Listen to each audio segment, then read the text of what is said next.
අලුත් වැඩියා කරන ලද පළමු බස් රථ 10 මාසයක් ඇතුළත ධාවනයට එක් කරන අතර ලංකා ගමනාගමන මණ්ඩලය ලාභ ලබන ව්‍යාපාරයක් බවට පත් කරන බව සමගි ජන බලවේගයේ පාර්ලිමේන්තු මන්ත්‍රී ජගත් විතාන සඳහන් කර තිබෙනවා. ලංකා ගමනාගමන මණ්ඩලය බාර අරගෙන බස් කර්මාන්තයේ දියුණු කිරීමට බිමල් රත්නායක අමාත්‍යවරයා තමාට සිදු කළ ආරාධනය පිළිබඳ විමසීමේදී සජිව පාර්ලිමේන්තු මන්ත්‍රීවරයා මේ බව පුවත්පතකට සඳහන් කර තිබුණා.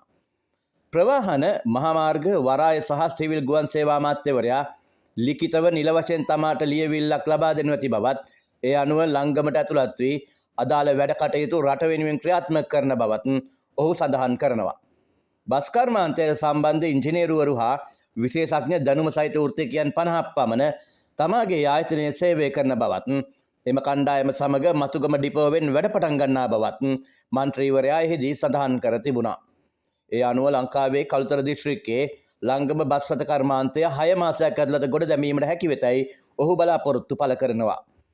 පුහුණු කාර්මිකයන් ඉංජිනේරුවරු සහ රජයෙන් අවශ්‍ය සහයෝගය හා පහසුකම් ලැබුණහොත් සමස්ත ලංකා ගමනාගමන මණ්ඩලයම ලාභ ලබන තැනකට ගෙන ඒමට හැකි බවයි මන්ත්‍රීවරයා සඳහන් කර තිබෙන්නේ. මම දන්නවා බස් වලට අමතර කොටස් නැහැ. සර්විස් කරන්න විදිහක් නැහැ. ඒ වගේම සේවක අතිරික්තයක් තියෙනවා. මම ආයතනයේ අපේ අයව නොමිල දෙනවා.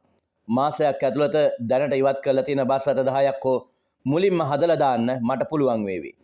අමතර කොටස් ඩුප්ලිකේට් ඒවා නෙමෙයි ඔරිජිනල් ඒවා ගන්න ඕනේ. ඔරිජිනල් ඒවට හම්බ වෙනවා 30% විතර වට්ටමක්. දැන් CTB එකේ ඒ වට්ටම කාට යනවද කියලා හොයන්න ඕනේ. ටයර් වලින් 30%ක්, අමතර කොටස් වලින් 30%ක්. ඒ වගේම තමයි බ්‍රේක් ලයිනර් වලින් 30%ක්. ඒ ටික කාගේ හරි අතට යනවා කියලා මම දන්නවා. ඒ ටික වහාම අපි නවත්තන්න ඕනේ.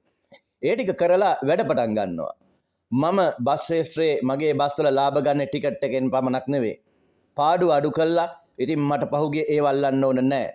ඒව අල්ලගන්න එක රජයේ වගකීමක්. පාර්ලිමේන්තුවේ පක්ෂ විපක්ෂ කියා තර්ක ගෙනල්ලා ඉලක්කම් වලින් පෙන්නලා උක්තාක්‍යාත පෙන්නලා දඟලනවට වඩා වෙනසක් කරන්න එක්ක විපක්ෂයේ ඉන්න දක්ෂයොත් එක්ක අපි වැඩ කරනවා.